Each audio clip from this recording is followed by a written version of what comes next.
السلام علیکم۔ اچھا، لاہور کی ایک ڈیولپمنٹ ہے۔ لاہور ریلوے اسٹیشن کے اوپر دو خواتین کے پاس سے تقریباً 9 کلو چرس برآمد ہوئی ہے۔ 9 کلو، تو 9 کلو چرس بہت زیادہ مقدار ہوتی ہے 9 کلو کی۔ تو وہ ان دو خواتین کو اریسٹ کر لیا گیا ہے۔ لیکن ہمیشہ سے جو اس طریقے کے نشہ ور چیزیں اسمگلنگ کر رہے ہوتے ہیں، ادھر سے ادھر موو کر رہے ہوتے ہیں، تو وہ کہیں نہ کہیں پکڑے جاتے ہیں۔ لیکن حیرت کی بات یہ ہے کہ ان کے ٹھکانے نہیں پکڑے جاتے۔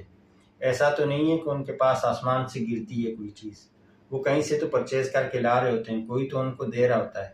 تو جب یہ چیز ادھر سے ادھر ڈیلیور کرنے والے لوگ پکڑے جاتے ہیں تو ان کے اڈے کیوں نہیں پکڑے جاتے ہیں؟ یہ جن فیکٹریوں میں یہ چیزیں تیار ہو رہی ہوتی ہیں وہ کیوں نہیں پکڑے جاتے؟ فیکٹریوں سے یاد آیا، پی ٹی آئی کی گورنمنٹ میں عمران خان صاحب نے چرس کی فیکٹری کا افتتاح کیا تھا۔